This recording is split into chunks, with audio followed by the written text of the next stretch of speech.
మహబూబాబాద్ జిల్లా కురువి మండలం బలపాల గ్రామంలో నూతన ప్రాథమిక ఆరోగ్య కేంద్రాన్ని డోర్నకల్ ఎమ్మెల్యే ప్రభుత్వ వైపు రామచంద్ర నాయక్ ప్రారంభించారు. ఈ కార్యక్రమంలో రాష్ట్ర ఫైనాన్స్ సభ్యులు Maloth Nehru Nayak, market committee chairman Islavath Sudhakar, జిల్లా ఎస్సీసీఎల్ అధ్యక్షులు రజనీకాంత్, డోర్నకల్ అసెంబ్లీ యువజన కాంగ్రెస్ అధ్యక్షులు సందీప్, మండల యూత్ అధ్యక్షులు శరత్, కురువి మండల ప్రధాన కార్యదర్శి మోహన్ రావు తదితరులు పాల్గొన్నారు. అదేవిధంగా బలపాల డోర్నకల్లో పలు అభివృద్ధి కార్యక్రమాలు మరి శంకుస్థాపనలు ప్రారంభోత్సవాలు చేసుకుంటూ వస్తున్నాం.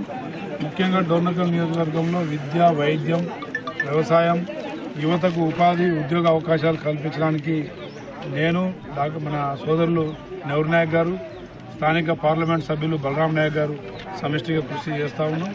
తప్పకుండా సంవత్సర కాలంలోనే 200 కోట్ల నిధులు మరి వివిధ రోడ్లు, డ్రైనేజ్ వ్యవస్థ కోసం, అదేవిధంగా 150 కోట్లతోని ఒక ఇంటిగ్రేటెడ్ పాఠశాల, మరి 26 కోట్లతోని మరిపెడలో ఒక ప్రభుత్వ ఆసుపత్రి, 100 పడకల ఆసుపత్రి, సీరోల్లో ప్రైమరీ హెల్త్ సెంటర్ 1.5 రూపాయలతో, అదేవిధంగా మరి 26 జనవరిన 4 ప్రతిష్టాత్మక మరి పథకాలు ప్రజలకు అంకితం చేయబోతా ఉన్నాం.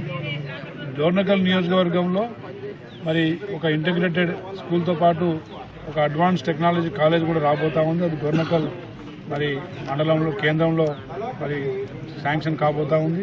అదేవిధంగా ఇంకా చాలా అభివృద్ధి కార్యక్రమాలు ఉన్నాయి. ఒక్కొక్కటిగా తప్పకుండా గత 30 సంవత్సరాల్లో చూడని అభివృద్ధిని ఈ 3-4 సంవత్సరాల్లో తప్పకుండా ప్రజలు చూస్తారని చెప్పి